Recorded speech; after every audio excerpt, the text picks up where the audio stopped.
Comment choisir ses pierres? Bonjour, j'espère que tu vas bien. Je m'appelle Jade, je suis ton experte en lithothérapie pour t'apprendre à utiliser les pierres dans ton quotidien et à en faire un véritable atout. Et aujourd'hui, nous allons parler de justement comment choisir ces pierres et je vais te donner 4 astuces pour choisir des pierres.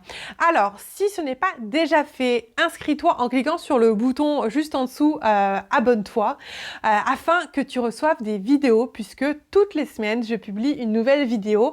Comme ça, tu seras au top des news sur les pierres. Et si ce n'est pas déjà fait non plus, je t'invite à aller en commentaire pour télécharger ton guide gratuit. Oui.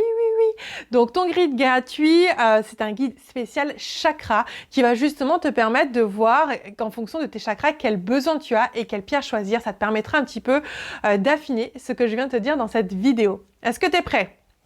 Bon, alors comment choisir sa pierre? Pourquoi je voulais vous en parler? Parce que souvent, on ne sait pas vraiment comment choisir sa pierre. On ne sait pas quelle pierre il nous faut en fonction de notre problématique. On se dit, bah tiens, je me sens triste en ce moment, quelle pierre est-ce qu'il me faut? Et ça va être très dur parce que quand on lit sur les livres ou quand on lit sur Internet, on peut avoir énormément de choix différents et on va se dire, ok, mais qu'est-ce qu'il me faut vraiment à moi? Et il y a une erreur que j'entends très souvent qui est la plus simple. On me dit souvent, oui, moi j'adore choisir mes pierres en boutique et les voir en vrai parce que comme ça, à l'intuition, je vais voir celle qui me plaît et c'est celle qui m'appelle qui sera juste pour moi. Alors ça, c'est une demi-vérité. C'est une demi-vérité pour moi. Pourquoi? Parce que effectivement, c'est une première manière de choisir sa pierre, c'est par l'intuition. C'est-à-dire que vous allez dans une boutique ou vous allez sur Internet, vous voyez une pierre, vous flashez, vous faites « Waouh, c'est celle-là, il me la faut ». Vous sentez qu'elle est juste pour vous et elle sera juste pour vous. Seulement, ce sera une pierre qui, souvent, les pierres qui nous appellent, c'est des pierres un petit peu doudou. C'est des pierres qui vont nous faire du bien, c'est des pierres qui correspondent à notre énergie. Et donc, c'est pas forcément les pierres qui vont nous faire le plus travailler.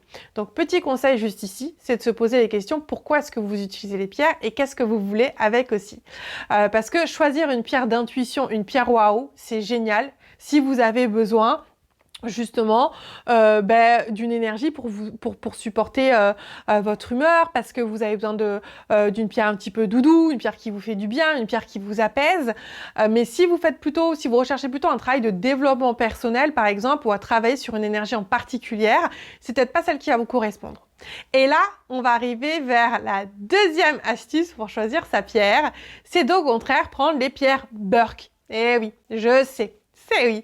Là, est-ce que tu es déjà allé dans une boutique? Tu es déjà allé dans une boutique et tu as vu une pierre et tu dis non mais celle-là, elle est dégueulasse. Ou typiquement, ah non mais le quartz rose, tout le monde adore, mais moi le rose, jamais je prendrais du quartz rose. C'est pas possible.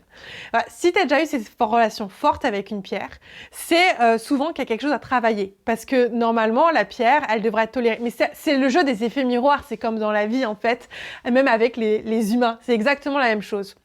Donc, si tu as une pierre Burke en face de toi, c'est qu'il y a un travail à faire avec l'énergie qu'elle a à te proposer. Et tu vas voir qu'en lisant, c'est souvent très juste. Tu vas se dire, ah oui, effectivement, ça, c'est très compliqué pour moi. Je vais pas te dire que tu vas travailler de la même manière, je vais pas te dire que le travail sera facile, mais en tout cas, ça peut être très intéressant. Voilà, donc j'espère que tu auras bien compris la différence entre pierre d'intuition, pierre waouh, et pierre Burke qui va être plus une pierre de travail. Troisième astuce pour choisir ta pierre, ça va être en fonction des chakras.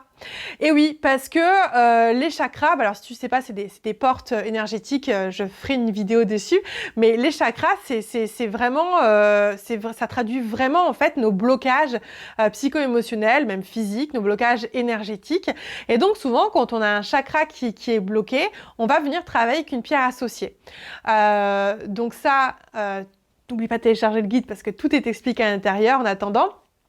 Ça, c'est très facile. Si toi, tu sais pas le reconnaître parce que tu débutes dans ce monde-là, il y a plusieurs possibilités. Tu peux faire un soin énergétique. Par exemple, tu peux faire un soin chez un maître Reiki ou chez un magnétiseur qui peut regarder justement où est le blocage sur quel chakra. Tu peux ici faire un bilan chakra si tu veux. Je te mettrai des liens sous la vidéo où tu peux faire des bilans chakra pour justement voir où est ton énergie et quel chakra bloque et quelle pierre il te faut. Donc ça, c'est une porte. C'est choisir en fonction de ces chakras toi en fonction du chakra qui est équilibré ou qui peut être déséquilibré et de travailler sur ce chakra déséquilibré pour justement qu'il y ait de belles choses qui se passent.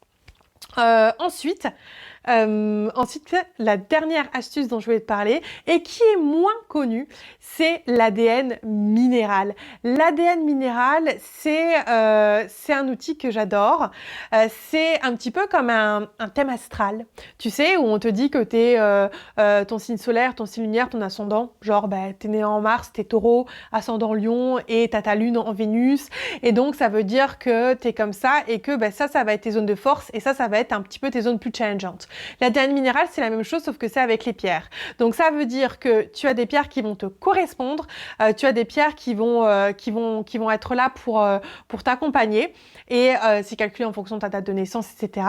Et en fait, ça va te permettre de savoir justement quelles sont tes zones de force et au contraire, quelles sont tes zones challengeantes et donc les pierres qui vont aller en face en fonction de ça. Donc, si tu es débutant, que tu sais pas quelle pierre choisir, commencer par son ADN minéral, c'est hyper intéressant. Je te mettrai le lien de la vidéo aussi pour voir où tu peux le faire et donc, tu vas pouvoir choisir les pierres en fonction.